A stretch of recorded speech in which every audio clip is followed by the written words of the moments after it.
সম্মানিত মুসল্লিবৃন্দ, মহাগ্রন্থ আল কোরআনুল কারীমের ধারাবাহিক তাফসীর আজ আমরা অষ্টম পর্বে এসে উপনীত হয়েছি। আলহামদুলিল্লাহ। বিগত জুমায় সূরা আল বাকারা এর 25 নম্বর আয়াত পর্যন্ত আমরা আলোচনা করেছিলাম। আজ আমরা 26 নম্বর আয়াত থেকে আলোচনা শুরু করব ইনশাআল্লাহ। আল্লাহ তাআলা বলছেন, ইন্নাল্লাহা লা ইস্তাহয়ী আন ইয়াদরিবা মাতালান মা বা'উদাতান ফামা ফাওকাহা। নিশ্চয়ই আল্লাহ মশা কিংবা তার চাইতেও ক্ষুদ্র কোন বস্তুর উদাহরণ দিতে লজ্জাবোধ করেন। এই আয়াত নাজিল হওয়া একটি ঘটনা রয়েছে, এর পেছনে একটি পটভূমি রয়েছে। আল্লাহ পাক কোরআনে কারীমের অন্যান্য জায়গায় মাছির উপমা পেশ করেছেন, মাকড়সার উপমা পেশ করেছেন। আল্লাহ তাআলা যখন মাছি, মাকড়সা এগুলোর দৃষ্টান্ত উপমা তুলে ধরলেন, কাফিররা তখন বলল, এই কোরআন যদি আল্লাহর কিতাবই হয়ে থাকে তাহলে তিনি তো মহান, তিনি মহান সত্তা হয়ে কেন এত ক্ষুদ্র ক্ষুদ্র নিকৃষ্ট অনেক প্রাণীর উদাহরণ তিনি কেন কোরআনে কারীমে দিয়েছেন? তারা আপত্তি পেশ করলো, কেন আল্লাহ মাছি, মাকড়সা এগুলোর উদাহরণ পেশ করলেন? কোরআনে কারীমের অন্যান্য জায়গায় মাছির উপমা, মাকড়সার উপমা আছে না?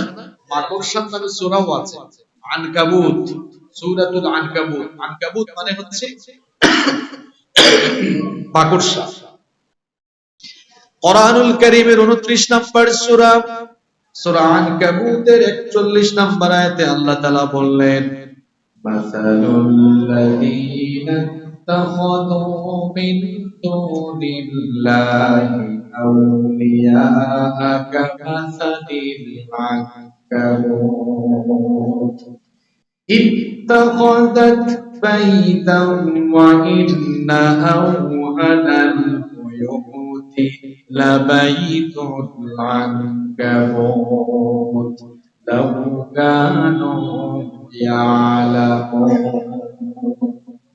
আল্লাহ তাআলা বলছেন, যারা আল্লাহকে বাদ দিয়ে অন্যদেরকে তাদের অভিভাবক, উপাস্য হিসেবে গ্রহণ করে নিয়েছে, তাদের উপমা, তাদের উদাহরণ হলো কামাসালিল আনকাবুত, মাকড়সার মতো। ইত্তাখাযাত বাইতা, যে মাকড়সা তার ঘর বানায়, ওয়া ইন্না আওহানাল বুয়ুতি লাবাইতুল আনকাবুত, আর ঘরের মধ্যে সবচাইতে দুর্বল ঘর হলো মাকড়সার ঘর। মাকড়সা জাল বাঁধে, মাকড়সার যে জাল আছে সেটা শক্তিশালী না দুর্বল? সামান্য একটু বাতাস আসলে পড়ে মাকড়সার সেই জাল যেমন লন্ড ভন্ড হয়ে যায়। আল্লাহ তাআলা বলছেন, যারা আমার সাথে শিরক করে তাদের দুনিয়া আখিরাত লন্ড ভন্ড হয়ে যাবে। এখানে আল্লাহ মাকড়সার উদাহরণ দিলেন।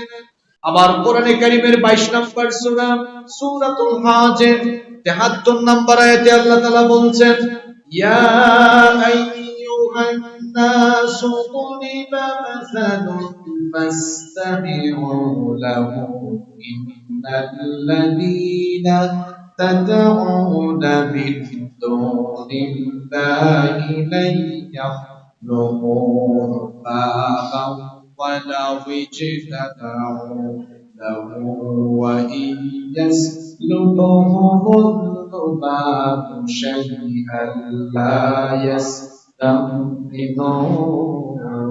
মিন দু'ফাত তালিব ওয়াল মাতলুব।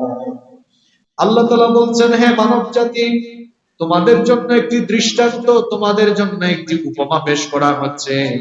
সেটা হলো এই, শোনো, নিশ্চয়ই যারা আল্লাহকে বাদ দিয়ে অন্যদের আরাধনা করে, উপাস্য করে, আল্লাহকে বাদ দিয়ে যারা অন্য কাউকে ডাকে, তারা তো সকলে মিলে একটা মাছি সৃষ্টি করতে পারবে না। এমনকি তাদের সামনে থেকে যদি মাছি কোনো কিছু কেড়ে নিয়ে যায়, সেই মাছিকে তারা তাড়িয়ে দিয়ে তাদের সামনে থাকা জিনিসগুলোকেও তারা উদ্ধার করতে পারবে না। এখানে আল্লাহ তাআলা মাছির উপমা দিলেন, সূরা আনকাবুতে মাকড়সার উদাহরণ দিলেন। কাফিররা বলল, কুরআন যদি আল্লাহর কিতাবই হয়ে থাকে, তাহলে আল্লাহ এমন ক্ষুদ্র ক্ষুদ্র জিনিসের উপমা কেন পেশ করলেন? তাদের জবাবে আল্লাহ তাআলা আয়াত নাযিল করলেন, ইন্নাল্লাহা লা ইস্তাহয়ী আন ইয়াদরিবা মাসালাম মা বাউদাতান ফামা ফাওকাহা। নিশ্চয়ই আল্লাহ শুধু মাছি আর মাকড়সা। সূরা বাকারার এই 26 নম্বর আয়াতে আল্লাহ বলছেন, নিশ্চয়ই আল্লাহ মশা এবং তার চাইতেও আরো ক্ষুদ্র বস্তুর উদাহরণ দিতে আল্লাহ লজ্জাবোধ করেন। এই আয়াতে উদাহরণ হিসাবে কেন আল্লাহ তাআলা মশার উল্লেখ করেছেন, তার অন্তর্নিহিত কারণ বুঝতে হলে বিজ্ঞানের সহায়তা নিতে হবে। আজকের বিজ্ঞান এই আয়াতের তাৎপর্য বোঝা আমাদের জন্য সহজ করে দিয়েছে। কেন আল্লাহ তাআলা এই আয়াতে মশার উল্লেখ করেছেন, তার অন্তর্নিহিত কারণ বুঝতে আধুনিক বিজ্ঞান আমাদেরকে সহায়তা করেছে। বিজ্ঞান যে তথ্যগুলো দিয়েছে সেগুলো সচেতন যে কোনো ব্যক্তিকে ভাবনায় ফেলে দেবে। মশা নিয়ে গবেষণা করে বিজ্ঞান 14টি তথ্য দিয়েছে। নাম্বার 1, এই পৃথিবীতে 1-200 নয়, পৃথিবীতে আল্লাহ তাআলা এত মশা সৃষ্টি করেছেন। বিজ্ঞান খুঁজে পেয়েছে পৃথিবীতে প্রায় 2700 প্রজাতির মশা আছে। আল্লাহু আকবার। মশা নিয়ে গবেষণা করে বিজ্ঞান আরো কি তথ্য দিয়েছে শুনে। নাম্বার 2, মশার 100-এরও বেশি চক্ষু রয়েছে। সুবহানাল্লাহ।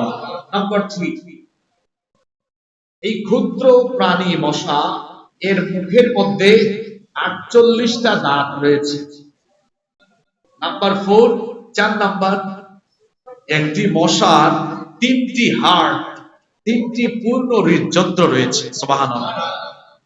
নাম্বার 5, মশার নাকে 6টি পৃথক ছুরি রয়েছে। প্রত্যেকটি ছুরি পৃথক ভাবে তারা ব্যবহার করে থাকে।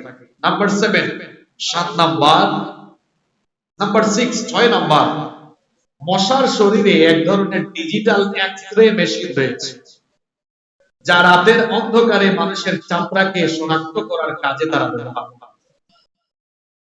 রাতের বেলা যখন অন্ধকার হয়ে যায়, মশা তখন তার শরীরে দেওয়া এই ডিজিটাল এক্স-রে মেশিনের মাধ্যমে অন্ধকারেও মানুষের চামড়া সে শনাক্ত করতে পারে। এজন্য অন্ধকারে আপনি ঘুমায় থাকলেও মশা তার কাম ঠিকই করতে পারে, কারণ তার শরীরে ডিজিটাল এক্স-রে মেশিন পয়দা করে দিয়েছেন কি আল্লাহ। নাম্বার 7 মাঝে মাঝে দেখবেন মশা কামড়ালে টের পাওয়া যায় না। কি বলেন? কিছু কিছু মশা আছে শরীরে কামড় দিলে টের পাওয়া যায় না। ডাক্তার যখন অপারেশন করে, রোগীকে অপারেশন করার আগে কি দেয়? অ্যানেস্থেসিয়া দেয়। আল্লাহ তাআলা মশার শরীরে এক ধরনের অ্যানেস্থেসিয়া দিয়েছে, এটা এক ধরনের ভ্যাকসিনের মতো। সে যখন মানুষের শরীরে হুল ফুটিয়ে রক্ত নেয়, ওই জায়গাটাকে সে অবশ করে ফেলে। এই জন্য কিছু কিছু মশা আছে এমন, সে ওই অ্যানেস্থেসিয়া বা ভ্যাকসিন প্রয়োগ করে যখন রক্ত চুষে নেয়, তখন মানুষ টেরও পায় না। আল্লাহু আকবার। নাম্বার 8,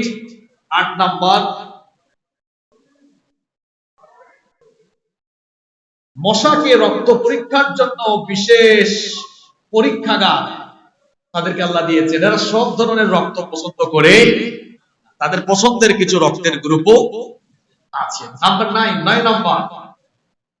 মশা নিয়ে গবেষণা করে বিজ্ঞান আরেকটি আজব তথ্য দিয়েছে। প্রত্যেক সেকেন্ডে মশা তাদের পাখা 500 থেকে 600 বার নাড়ায়।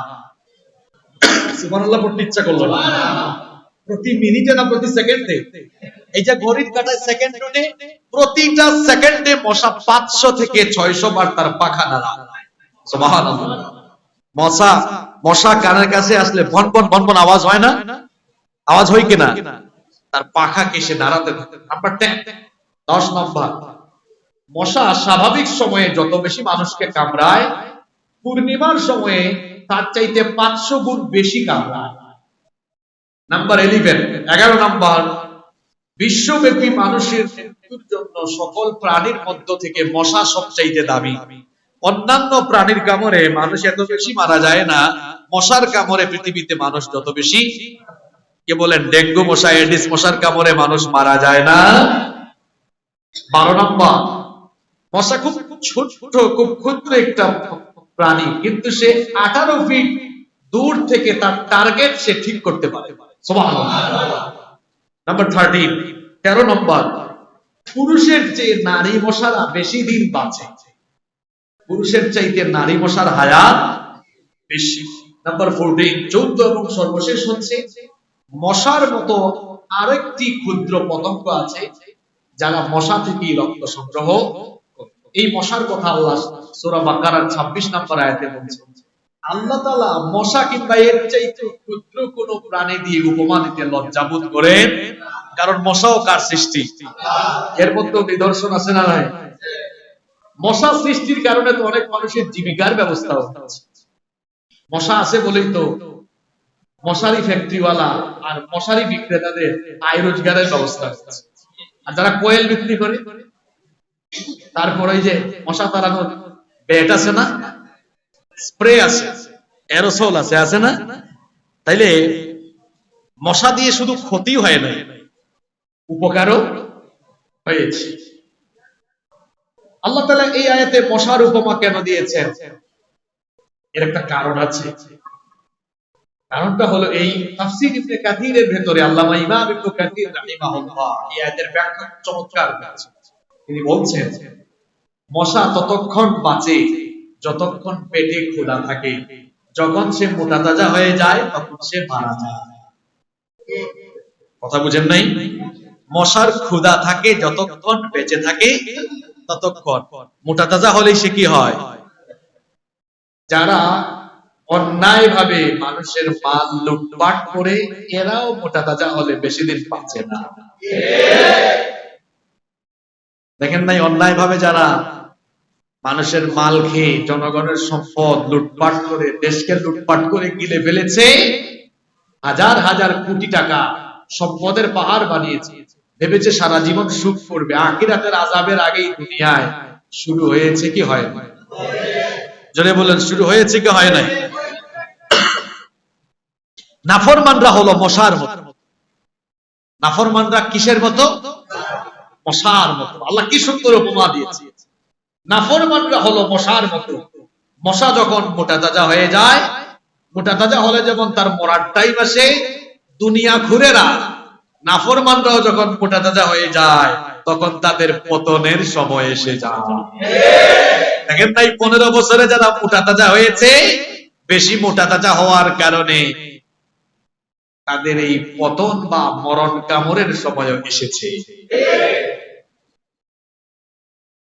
এজন্য আল্লাহ তাআলা কোরআনে কারীমের 6 নম্বর সূরা সূরাতুল আনআমের 44 নম্বর আয়াতে বলছেন, ফালাম্মা নাসু মা যুকিরু বিহি ফাতাহনা আলাইহিম আবওয়াবা কুল্লি শাই হাত্তা ইযা ফারিহু বিমা উতু আখাযনাহুম فإذا مبلسون। আল্লাহ তাআলা বলছেন, আর তাদেরকে যে উপদেশ দেওয়া হয়েছে, যখন তারা তা ভুলে গেল, তখন আল্লাহ তাদের জন্য সকল ধরনের নিয়ামতের দরজা খুলে দিলেন। সুখ স্বাচ্ছন্দ্য নিয়ামত পেয়ে তারা যখন খুশি হয়ে গেল, তখন আল্লাহ তাদের আযাবের কারণে, আল্লাহ তাদের পাপের কারণে তাদেরকে পাকড়াও করল। আল্লাহর নবীর একটা হাদিস আমার মনে পড়ে গেল। আল্লাহর নবী বলেছেন, দুনিয়ায় কোনো পাপী দুনিয়ায় কোনো গুনাহগার ব্যক্তির সম্পদ যদি বাড়তে দেখো, যদি তোমরা দেখো কোনো পাপী ব্যক্তির, গুনাহগার ব্যক্তি গুনাহ করার পরেও, পাপ করার পরেও, ইসলাম বিরোধিতা করার পরেও সম্পদ বাড়ে, মনে করো না সে যা করছে ভালোই করছে, তার মধ্যে কল্যাণ সমৃদ্ধি সে পেয়ে যাচ্ছে, এটা ভেবো না। বরং আল্লাহ তাআলা তাকে ঢিল দিচ্ছেন, অবকাশ দিচ্ছেন। সে গুনাহগার হওয়া সত্ত্বেও যে সম্পদ কামাচ্ছে, অতি শীঘ্রই তার পতন সে এর মাধ্যমে ডেকে আনতেছে। কারণ মশা যেমন মোটা তাজা হলেই তার পতনের সময়, মরণের সময় এসে যায়, ঠিক তেমনি ভাবে দুনিয়া ঘুরেরা, দুনিয়ার মুখে যারা পড়ে গিয়েছে, অন্যায় ভাবে সম্পদ উপার্জন করে যারা, মশার মতো খুব শীঘ্রই ধ্বংস হয়ে যাবে তারা। মুমিনরা দুনিয়াকে প্রাধান্য দেয় না, তারা আখিরাতকে প্রাধান্য দেয়। আল্লাহর নবী আরো বলেছেন, লাউ কানাতিদ দুনিয়া তা'দিলু ইনদাল্লাহি জানাহা বাউদাতিন মা সাফা কাফিরান মিনহা শাররা। আল্লাহর নবী বলেছেন, এই দুনিয়ার মূল্য যদি আল্লাহর কাছে একটা মশার দানা পরিমাণ হতো, তাহলে আল্লাহ তাআলা কোন কাফিরকে এক ঢোক পানিও পান করতে দিতেন না। আল্লাহর কাছে দুনিয়ার মূল্য মশার দানার চাইতেও আরো কম। সুবহানাল্লাহ। আল্লাহ মশার উপমা দিচ্ছেন কেন? অনেক কারণ আছে। মশার পেট যখন ভরে যায়, মোটা তাজা হয়, তার কি হয়ে যায়? ধ্বংস হয়ে যায়। এছাড়াও আপনারা জানেন, মশা ক্ষুদ্র হলেও আল্লাহ এর মধ্যে ক্ষমতা দিয়েছে। মশা ছোট্ট প্রাণী হলেও এর মধ্যে আল্লাহ বিরাট ক্ষমতা। আপনারা বলবেন, হুজুর মশার আবার এমন কি ক্ষমতা আছে? এই মশার ডরে, মশার ভয়েই তো আপনারা মশারি টানান। এডিস মশা, ডেঙ্গু মশার ভয়ে কত সচেতনতার ক্যাম্পেইন আপনারা করে। তো মশার মধ্যে তো আল্লাহ এমন কিছু দিয়েছেন বলেই মানুষের, আবার মশার মধ্যে আল্লাহ এমন ক্ষমতা দিয়েছেন, এই মশা দিয়ে আল্লাহ তাআলা নমরুদ এবং তার বাহিনীকে ধ্বংস করে দিয়েছেন। আল্লাহু আকবার। নমরুদের নাম তো আমরা সবাই জানি, তাই না? এই নমরুদকে আল্লাহ ধ্বংস করেছেন বিশাল কোন সৈন্যবাহিনী দিয়ে না মশা দিয়ে? এই নমরুদ ছিল পৃথিবীর কুখ্যাত স্বৈরাচার। সীমা লঙ্ঘন করতে করতে জমিনে সে খুদাই দাবি করেছিল। আমাদের জাতির পিতা, বলেন তো দেখি জাতির পিতা কে?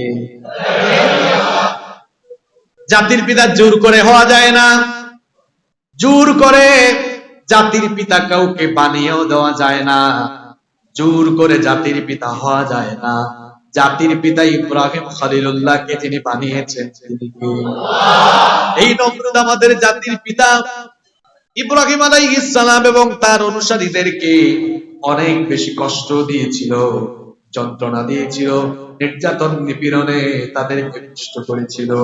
ক্ষমতার অহংকারে সে নিজেকে জন্ম মৃত্যু, খাদ্যের যোগানদাতা, সবকিছুর ক্ষমতার মালিক ভাবত। আল্লাহ তাআলা এরপরে এই স্বৈরাচারকে ধরলেন। এই স্বৈরাচারকে আল্লাহ তাআলা বড় কোনো বস্তু দিয়ে, বড় কোনো জিনিস দিয়ে ধ্বংস করলেন না। পাহাড়ের গুহার মুখ খুলে দেওয়া হলো, মশার বাহিনী আল্লাহ প্রেরণ করলেন। শুনে আল্লাহ নমরুদকে কেমনে ধ্বংস করলেন? ভালো ভালো সব মশা দিয়ে নমরুদের বাহিনীকে আল্লাহ শায়েস্তা করলেন। আর বড় শয়তান নমরুদকে আল্লাহ তাআলা শায়েস্তা করার জন্য একটা অসুস্থ মশা পাঠালেন। সুস্থ মশা দিয়ে পুরো বাহিনীকে আল্লাহ সাইজ করলেন, আর নমরুদকে আল্লাহ সাইজ করলেন সুস্থ না অসুস্থ মশা দিয়ে। এটা প্রতিবন্ধী মশা, ল্যাংড়া, পাখাও নাই। এটা ল্যাংড়া মশা নমরুদের নাকের ভেতর দিয়ে ঢুকে মগজ পর্যন্ত পৌঁছে গেল। এবার সেই ল্যাংড়া মশার কামড়ের চোটে তার মাথার মধ্যে শুধু ভিন ভিন ভিন আওয়াজ, যন্ত্রণা শুরু হয়ে গেল। যখন তার মাথার মধ্যে ব্যথা, যন্ত্রণা আরম্ভ হয়ে গেল, তখন সে একজনকে চাকরিতে নিয়োগ করলো তার মাথার মধ্যে জুতা দিয়ে পাড়ি দেওয়ার জন্য। এখন জুতা দিয়ে আর কত বাড়ি দিবে? একটা পর্যায়ে লোকটা জুতার বাড়ি দিতে দিতে একদিন রাগের চোটে একদম বেশি পরিমাণ জোরে জুতার বাড়ি দিয়ে নমরুদকে এভাবে জুতার বাড়ি খাওয়ায়া দুনিয়া থেকে বিদায় করলেন। কি এখনো নমরুদীয় স্টাইলে দুনিয়াতে চলাফেরা করা আধুনিক যুগের নমরুদরাও মাঝে মাঝে জুতার বাড়ি খায়, খায় না? আদালত চত্বরে খায়, সামাজিক জায়গায় খায়, জুতার বাড়ির সুন্নাত। এটা কখন থেকে শুরু হয়েছে? জোরে বলেন। মশা, আল্লাহ মশার উপমা দিয়েছেন। মশাকে আপনি ক্ষুদ্র জিনিস ভাবিয়েন, এর মধ্যে ক্ষমতা আছে। এই মশা দিয়েই নমরুদকে শেষ করে দিয়েছেন কে? দেখেন, পৃথিবীতে যত বড় বড় স্বৈরাচার ছিল, সকল স্বৈরাচারদেরকে আল্লাহ তাআলা ক্ষুদ্র ক্ষুদ্র ছোট্ট ছোট্ট জিনিস দিয়ে ধ্বংস করেছে। নমরুদকে মশা দিয়ে, ফেরাউনকে লোহিত সাগরের পানি দিয়ে। কত বড় বড় স্বৈরাচার ছিল, কি দাম্ভিকতা তাদের মধ্যে ছিল। আল্লাহ ধ্বংস করেছেন বিরাট কোনো সৈন্যবাহিনী দিয়ে না, ক্ষুদ্র জিনিস দিয়ে। আসেন আবু জাহাল, আবু জাহালকে আল্লাহ কি করলেন? দুই তরুণ, দুই কিশোর, মাআদ এবং মাআওয়া, এই দুই ভাই তরুণ বয়সে কিশোর, আবু জাহেলকে জাহান্নামে পাঠিয়ে দিয়েছে। আল্লাহু আকবার। আর আমাদের দেশের আরেকটা আবু জাহেল ছিল না? এই আবু জেহেল, এই ফেরাউন নিজের ক্ষমতাকে টিকিয়ে রাখার জন্য যা যা করা দরকার সব করে ফেলেছে। আসলে স্বৈরাচারেরা তাদের পতনের সবগুলো গর্ত ছিদ্র বন্ধ করে, কিন্তু মনের ভুলে কোনো একটা বাকি রেখে দেয়। এবং পৃথিবীতে যত স্বৈরাচারদের পতন হয়েছে, তাদের আশেপাশে তাদের লালিত পালিত লোকদের দ্বারাই তাদের পতন হয়েছে। কথা বুঝতেছেন? সব ছিদ্র বন্ধ করে দিয়েছে, প্রশাসনকে গুন্ডা বাহিনীতে পরিণত করেছে, মিডিয়াকে পুরা হলুদ বানিয়ে দিয়েছে। এই ছোট ছোট ছাত্ররা যে এই কাম করে বসবে, তারা কশিন কালেও কল্পনাও। আল্লাহ তাআলা এই ছাত্রদেরকে আবাবিল বানিয়ে 15 বছরের স্বৈর শাসনের সমাপ্তি ঘটিয়ে, তাদের পতন ঘটিয়ে, তাদেরকে তাদের মামু বাড়িতে যাওয়ার ব্যবস্থা করছে। এখন আবার এই আন্দোলনের ওনারশিপ নিয়ে কামড়াকামড়ি শুরু হয়েছে। কেউ বলতেছে এটার ক্রেডিট আমাদের, আমরাই পতন ঘটিয়েছি। আবার অন্যরা বলতেছে এটা আমরা করছি। আপনারা বলেন, আল্লাহর ফয়সালা, আল্লাহর রহমত, আল্লাহর সাহায্য না থাকলে পৃথিবীতে কারো কোনো ক্ষমতা আছে বিজয় পাওয়ার? ভুলে গেছেন না? বাঙালি একটু আবেগী জাতি। ঈদের পরে খেলা দেখাই দিব, আগামী মাসে খেলা হবে বলতে বলতে মাসের পর মাস গিয়েছে, বছরের পর বছর গিয়েছে। পিঠা খাইয়া রাস্তা ছেড়ে দিতে হচ্ছে। এই জুলাই আগস্টেও পরিণতি তাই হতো যদি আল্লাহ সাহায্য করতেন। ক্রেডিট নিয়ে কামড়া কামড়ি, এই ওনারশিপ নিয়ে কামড়া কামড়ি হলে সামনে আরো বিপদ আসবে। নিজেও জানেন না এটা নিয়ে কামড়া কামড়ি করলে কি বিপদ আসতে পারে। ইতিমধ্যে তারা বলা বলি শুরু করেছে। দেখেছেন বাংলাদেশের অভুজ জনগণ, আমরা তখন বলেছিলাম এটা একটা রাজনৈতিক আন্দোলন, এদের ফাঁদে পা দিয়ে না। তারা এইটা বলে বলে আগামী কয়েকদিন কয়েক মাস বলতে বলতে, মনে রাখবেন বাঙালি আবেগী জাতি, এরা আবেগে পড়ে যায়। আপনি এই সুযোগ তৈরি করে দিচ্ছেন কেন? আপনার কি মনে হয় এই বিপ্লব একদিনে হয়েছে? এটা 15 বছরে হয়েছে। অনেক কিছু জমা হয়েছে, অনেক নির্যাতিত মানুষদের চোখের পানি, অনেক বিধবা নারীদের আহাজারি, এতিম সন্তানদের আহাজারি, আয়না ঘরে বন্দী হওয়া মজলুমদের আহাজারি, অনেক নির্যাতিত মানুষের রক্ত, অসংখ্য মুসলমানদের শাহাদাত, অসংখ্য আলেম উলামাদের রক্ত আর শাহাদাত, সব কিছুর মিশ্রণ ঘটে গিয়ে গণবিস্ফোরণ হয়ে এই গণবিপ্লব হয়েছে। আপনি বুঝেন না, এই জন্য আবুল তাবুল কথা বলেন। আল্লাহ আমাদের মাথায় সঠিক বুঝ ঢুকায় দেন। মশার কথা বলছিলাম। মশা, মশা প্রাণী ক্ষুদ্র, কিন্তু এর মধ্যেও নিদর্শন আছে না নাই? দেখেন এই আয়াতে আল্লাহ বলছেন, ইন্নাল্লাহা লা ইস্তাহি আন ইয়াদরিবা মাসালান মা বাউদাতান ফামা ফাওকাহা নিশ্চয়ই আল্লাহ মশা কিংবা তার চাইতে ক্ষুদ্র কোন বস্তু দিয়ে উপমা পেশ করতে লজ্জাবোধ করেন না। আল্লাহু আকবার। ১৫০০ বছর আগে নাজিল হওয়া এই আয়াত। সেই যুগে বিজ্ঞান ছিল, যন্ত্রপাতি ছিল, বিজ্ঞানের কোন আবিষ্কার ছিল? আজকের এই যুগে, বিজ্ঞানের যুগে কোরআন কতটা বিজ্ঞানসম্মত, এই আয়াত নিয়ে রিসার্চ করলেই আপনি তা উপলব্ধি করতে পারবেন। এখানে আল্লাহ তাআলা বাউদাতান শব্দ দিয়েছেন। বাউদাতান মানে স্ত্রী মশা, এটা মুয়ান্নাস, ফিমেল জেন্ডার। আল্লাহ বলেছেন আইয়াদরিবা মাসালাম মা বাউদাতান, এটা আলেম ওলামারা বুঝবেন। বাউদাতান শব্দটি হলো মুয়ান্নাস। আল্লাহ এখানে স্ত্রী মশার কথা বলেছেন। আজকের আধুনিক বিজ্ঞান গবেষণা করে বলছে পুরুষ মশা মানুষের রক্ত খায় না, স্ত্রী মশা মানুষের রক্ত খায়। সুবহানাল্লাহ। আর আমাদের মধ্যে একটা ভুল ধারণা আছে, সেটা হলো আমরা মনে করি মশা মানুষের রক্ত খেয়ে বেঁচে থাকে।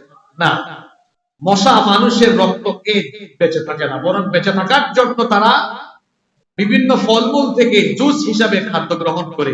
আর রক্ত এটা শুধুমাত্র নারী মশা পান করে। কেন? রক্ত নারী মশা এই জন্যই পান করে যাতে করে সে প্রজনন ক্ষমতা বাড়িয়ে তাদের প্রজন্মকে ধরে রাখতে পারে। আল্লাহ তাআলা দেখেন কত বিজ্ঞানসম্মত কথা বললেন। বাউদাতান মুয়ান্নাস দিয়েছেন, স্ত্রীবাচক শব্দ দিয়েছেন। আজকের বিজ্ঞান ও গবেষণা করে দেখেছে স্ত্রী মশা মানুষের রক্ত খায়। যারা বলে কোরআন আল্লাহর বাণী নয়, আজকে বিজ্ঞানের যুগে শুধু এই আয়াত নিয়ে গবেষণা করে দেখেন তো ১৫০০ বছর আগে যখন বিজ্ঞানের জন্মই হয় নাই, তখন আল্লাহ বাউদাতান মুয়ান্নাস স্ত্রীবাচক শব্দ বসার জন্য ব্যবহার করে কতটা বিজ্ঞানসম্মত কথা আল্লাহ বলেছেন। এই কুরআন মানুষের রচনা নয়, ইতিকার। ইতিকার। কাফির মুশরিকরা বলে আল্লাহ কেন মাছি, মাকড়সা এবং মশা দ্বারা উপমা পেশ করেন? এর কারণ হলো আল্লাহ তাআলা এগুলো দিয়ে উপমা পেশ করে আল্লাহ তাআলা বোঝাতে চান এই ধরনের শব্দ চয়ন, এটা কোনো মানুষ এই ধরনের শব্দ চয়ন করতে পারবে না, বরং যিনি সবকিছুকে সৃষ্টি করেছে তিনি কেবলমাত্র এই ধরনের শব্দ চয়ন করতে পারেন। তিনি এই কিতাবের রচনাকারী, তিনি এই কিতাব নাজিল করেছেন, মানুষ এটা রচনা করতে পারে না। যেহেতু তিনি এই কোরআন নাজিল করেছেন, সেহেতু এই কোরআনের ভেতরে তিনি তার সৃষ্টির ক্ষুদ্র বা বড় যে কোনো বস্তুর উপমা পেশ করতে তিনি লজ্জা বোধ করেন না, কারণ সবকিছু তিনি সৃষ্টি করেছেন তিনি কে? এজন্য আল্লাহ বলছেন ইন্নাল্লাহা লা ইয়াস্তাহয়ি আন ইয়াদরিবা মাসালাম মা বাউদাতান ফামা ফাওকাহা। নিশ্চয়ই আল্লাহ মশা কিংবা তার চাইতেও ক্ষুদ্রতর কোন বস্তু দিয়ে উদাহরণ দিতে লজ্জা বোধ করেন না। এরপরে যারা ঈমানদার তাদের বিশ্বাস হলো, তাদের আকীদা হলো এমন, ফাআম্মাল্লাযীনা আমানু ফায়া'লামুনা আন্নাহুল হাক্কু মির রাব্বিহিম। আল্লাহ তাআলা বলছেন অতএব যারা ঈমানদার তারা জানে নিশ্চয়ই এই কোরআন তাদের রবের পক্ষ থেকে মহা সত্য। কোরআনের যে কোন ধরনের উপমাকে তারা সত্য বলে মেনে নেয়। কোরআনে কারীমের 13 নম্বর সূরা সূরা আদের 19 নম্বর আয়াতে আল্লাহ বলছেন আফামান ইয়ালামু বিমা আন্নামা উনজিলা ইলাইকা মির রাব্বিকাল হাক্কু কামান হুয়া আ'মা ইন্নামা ইয়াতাযাক্কারু উলুল আলবাব। আল্লাহ তাআলা বলছেন যে ব্যক্তি জানে তোমার রবের পক্ষ থেকে তোমার প্রতি যা নাযিল হয়েছে তা সত্য, সে কি তার মতো হতে পারে? যে ব্যক্তি অন্ধ, কেবলমাত্র যারা বুদ্ধিমান তারাই আল্লাহর উপদেশ গ্রহণ করে থাকে। একজন বুজুর্গ বলছেন আমি যখন কোরআনের কোন উপমা, কোরআনের কোন দৃষ্টান্ত বুঝতে পারি, তখন আবেগে আমার চোখে পানি চলে আসে। কারণ আল্লাহ তো কোরআনে বলেছেন কেবলমাত্র জ্ঞানীরাই, কেবলমাত্র বুদ্ধিমানেরাই আল্লাহর উপদেশগুলো উপলব্ধি করতে পারে। সুবহানাল্লাহ। যারা ঈমান এনেছে তারা বিশ্বাস করে কোরআনের ছোট বড়, ক্ষুদ্র বড় সব উপমা, এগুলোতে মিথ্যার কোনো সংমিশ্রণ নাই, সব সত্য, এগুলো যার তরফ থেকে নাজিল হয়েছে তিনি কে? কিন্তু যাদের অন্তরে সন্দেহ, যারা কাফির, যারা মুনাফিক, কাফিররা নাফরমানরা বলে وَأَمَّا الَّذِينَ كَفَرُوا فَيَقُولُونَ مَاذَا أَرَادَ اللَّهُ بِهَذَا مَثَلًا। আর যারা কাফির, যারা নাফরমান, তারা বলে আল্লাহ এই সকল উপমা দিয়ে তিনি আসলে কি বুঝাতে চেয়েছেন আমরা বুঝি না। বুঝবে কেমনে? কারণ কাফেরদের অবস্থা তো হলো এমন, খাতামাল্লাহু আলা কুলুবিহিম ওয়া আলা সামঈহিম ওয়া আলা আবসারিহিম গিশাওয়া ওয়া লাহুম আযাবুন আযীম। এই কাফির আল্লাহর দেওয়া উপমা বুঝবে কেমনে? তার অন্তরের মধ্যে তো মোহর মেরে দেওয়া হয়েছে, তার শ্রবণ শক্তিকে তালাবদ্ধ করে দেওয়া হয়েছে, তার চোখের উপরে আবরণ, এজন্য সত্য দেখে না, সত্য শুনে না, সত্য উপলব্ধি করতে পারে না। আল্লাহ বলছেন ইউদিল্লু বিহি কাসীরান, ইউদিল্লু বিহি কাসীরান ওয়া ইয়াহদি বিহি কাসীরান ওয়া মা ইউদিল্লু বিহি ইল্লাল ফাসিকিন। আল্লাহ তাআলা কোরআনে যে ক্ষুদ্র আর বড় উপমা দিয়েছেন, এগুলো দিয়ে তিনি অনেককে হেদায়াত দান করেন, আবার অনেককেই আল্লাহ এর দ্বারা গুমরাহ করেন। ওই যে যারা কাফির, অন্তর তালা দেওয়া, অন্তরে মোহর দেওয়া, চোখের সামনে আবরণ, কানের মধ্যে তালা দেওয়া, এতে এরা আরো বেশি কি হয়ে যায়? গুমরাহ হয়ে যায়। কোরআনের এই উপমা কিংবা কোরআন যারা উপলব্ধি করতে পারে না, আল্লাহ তাআলা বলছেন এই সকল লোকদের জন্য ক্ষতি ছাড়া আর কিছুই পারে না। আল্লাহ বলছেন ওয়ামা ইউদিল্লু বিহি ইল্লাল ফাসিকিন, আর এর মাধ্যমে তিনি কেবলমাত্র ফাসিকদেরকে পথভ্রষ্ট করেন। কাদেরকে পথভ্রষ্ট করেন? ফাসিক। এবার আমরা আল্লাহর কাছে জানতে চাইলাম আল্লাহ ফাসিক কারা। পরবর্তী আয়াত 27 নম্বর আয়াতে আল্লাহ ফাসিকদের পরিচয় দিচ্ছেন, শুনেন। ফাসিকদের পরিচয় হলো, আল্লাহ তাআলা বললেন আল্লাযীনা ইয়ানকুদুনা আহদাল্লাহি মিন বা'দি মিসাকি ওয়া ইয়াকতাউনা মা আমারা বিহি আইয়ুসালা ওয়া ইউফসিদুনা ফিল আরদ উলাইকা হুমুল খাসিরুন। যারা আল্লাহর সাথে সুদৃঢ় অঙ্গীকার করার পরে তা ভঙ্গ করে এবং যে সম্পর্ক আল্লাহ অক্ষুণ্ণ রাখার আদেশ দিয়েছেন তা ছিন্ন করে, এবং পৃথিবীতে যারা অশান্তি সৃষ্টি করে তারাই হলো ফাসিক, আর এরা হলো ক্ষতিগ্রস্ত। এখানে আল্লাহ ফাসিকদের তিনটা পরিচয় দিয়েছেন। জোরে বলেন, এখানে আল্লাহ ফাসিকদের কয়টা পরিচয় দিয়েছেন?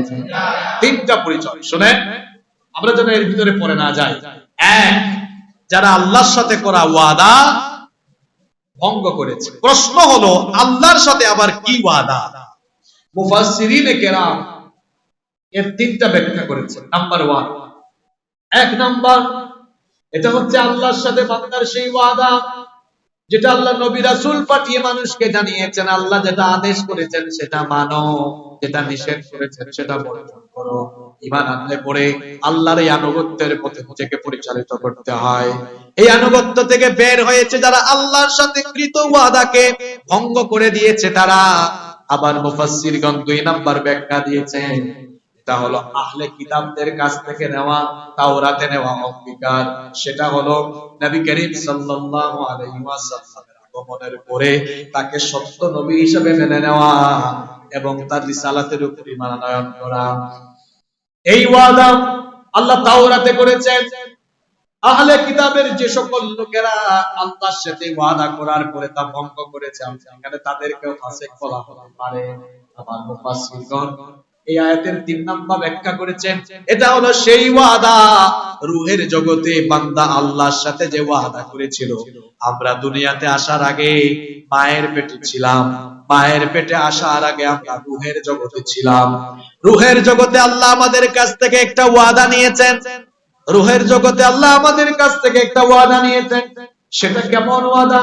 আল্লাহ তাআলা কোরআনে কারীমের 7 নম্বর সূরা সূরাতুল আরাফের 172 নম্বর আয়াতে বলছেন, ওয়া ইয আখাযা রাব্বুকা মিন বানি আদামা মিন যুহুরিহিম যুররিয়াতাহুম ওয়া আশহাদাহুম আলা আনফুসিহিম আলাস্তু বিরাব্বিকুম قالوا بلى شهدنا أن تقولوا يوم القيامة إنا كنا عن هذا غافلين। আল্লাহ তাআলা বলছেন, আর স্মরণ করো যখন তোমার রব বনি আদমের পৃষ্ঠদেশ থেকে তাদের বংশধরদেরকে বের করলেন এবং তাদেরকে তাদের নিজেদের উপরে সাক্ষী করলেন। ঘটনাটা হলো সেই ঘটনা, ওই দিন আপনারাও হাজির ছিলেন। আল্লাহ তাআলা আদম আলাইহিস সালামকে বানানোর পরে, সৃষ্টি করার পরে আদম আলাইহিস সালামের পৃষ্ঠদেশ থেকে আল্লাহ তার কুদরতি ব্যবস্থাপনা কিয়ামত পর্যন্ত দুনিয়াতে আদমের অনাগত সকল সন্তানদের রূহগুলোকে আল্লাহ আদমের সামনে একত্রিত করে একটা রূহ সমাবেশ ঘটিয়েছিলেন। আল্লাহু আকবার। সেই রূহ সমাবেশে আল্লাহ তাআলা সকল রূহকে প্রশ্ন করেছিলেন, আলাস্তু বিরাব্বিকুম, আমি কি তোমাদের রব নই? আল্লাহ আমাদের সবাইকে সেদিন জিজ্ঞেস করেছিলেন, আমি কি তোমাদের রব নই? তখন আমরা সবাই জবাব দিয়েছিলাম, ক্বালু বালা শাহিদনা আন তাকুলু ইয়াউমাল কিয়ামাতি ইন্না কুন্না আন হাযা গাফিলিন। আমরা বলেছিলাম, বালা, অবশ্যই আপনি আমাদের রব। আল্লাহ বললেন, আমি কি তোমাদের রব নই? আলাস্তু বিরাব্বিকুম, আমরা বলেছিলাম, বালা, অবশ্যই আপনি আমাদের রব। আল্লাহ বলছেন, এই সাক্ষ্যটা তোমাদের কাছ থেকে এজন্য আদায় করে নিয়েছিলাম যাতে কিয়ামতের দিন বলতে না পারো আল্লাহ আপনি যে আমাদের রব। এই বিষয়টা আমরা জানতাম না, গাফিল ছিলাম, এই প্রশ্নও যেন উঠাতে না পারো, আগে থেকেই সাক্ষ্য দিচ্ছি। তাহলে এখানে ওয়াদার কয়টা ব্যাখ্যা দেওয়া হয়েছে? সংক্ষেপে মনে করিয়ে দিই। 1 নাম্বার, সেই ওয়াদা আমরা যখন ঈমান এনেছি, আমরা আল্লাহর সাথে ওয়াদা করেছি। ঈমান আনা মানে হলো আমি আল্লাহর সব হুকুমগুলো মানবো, বিধান মানবো, আল্লাহর নিষেধগুলোকে বর্জন করব। ফাসিক হলো তারা আল্লাহর সাথে ওয়াদা করার পরেও প্রতিদিন গুনাহের কাজ করে যারা। ফাসিক হলো তারা। দেখেন, এই যে ফাসিকদের পরিচয় দেওয়া হলো, এর ভেতরেও আমার আপনার পড়ে যাওয়ার সম্ভাবনা আছে না নাই? আমি আল্লাহর সাথে ওয়াদা করলাম, আল্লাহ আপনি আমার রব, আমি ওয়াদা করলাম আমি আপনার উপরে ঈমান আনলাম, আপনার বিধান মেনে চলবো, আপনার নবীর দেখানো পথে চলবো, কিন্তু আমি প্রতিদিন আমি আমার আল্লাহর সাথে নাফরমানি করি, আমি আমার রবের সাথে নাফরমানি করি, আমার নবীর দেখানো পথ বাদ দিয়ে আমি অন্য পথে চলি। তাহলে বলেন তো, ওয়াদাটা পালন হলো না ওয়াদাটা ভঙ্গ হলো?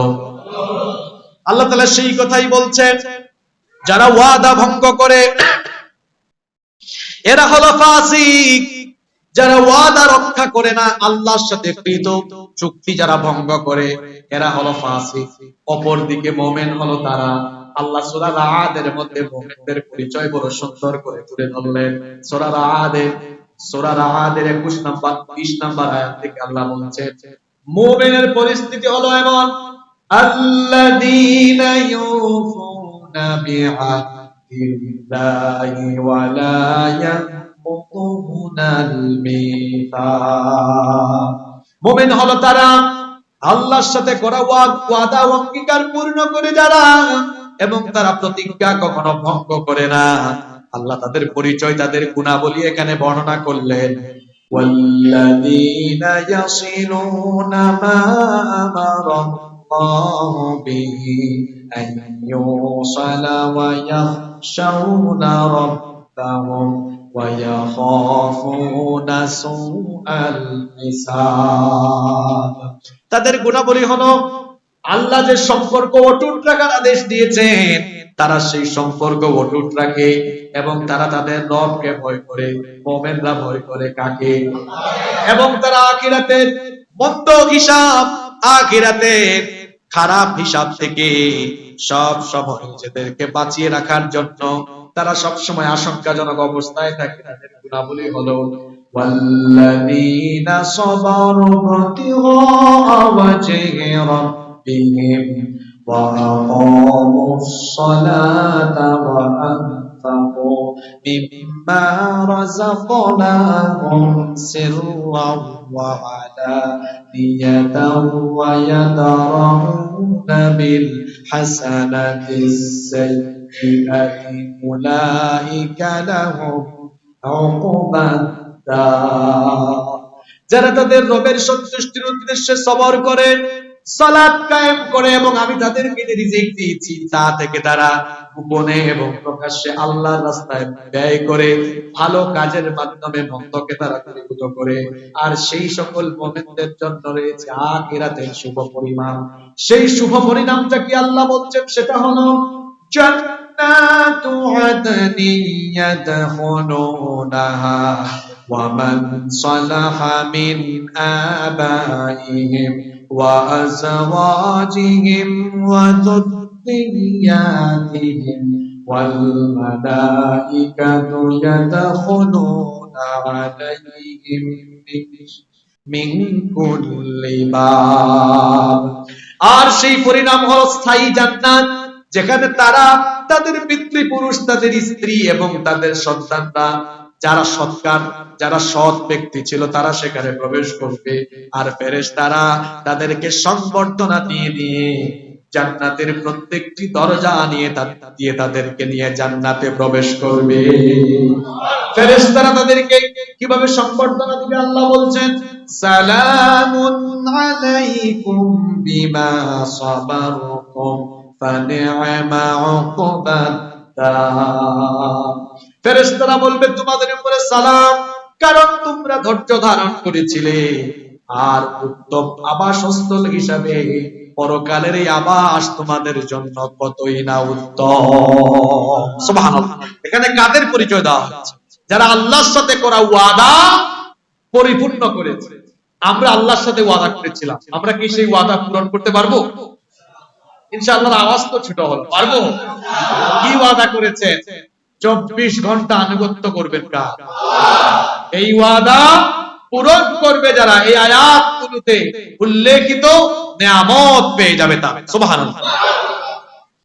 আর যারা আল্লাহর সাথে করা এই ওয়াদা পূরণ করবে না, আল্লাহ বলছেন ওয়াল্লাযীনা ইয়ানকুদুনা আহদাল্লাহি মিন বা'দি মিসাকিহি ওয়া ইয়াকতাউনা মা আমারা আল্লাহু বিহি আন ইউসালা ওয়া ইউফসিদুনা ফিল আরদ উলাইকা লাহুমুল লা'নাতু ওয়া লাহুম সুউদ।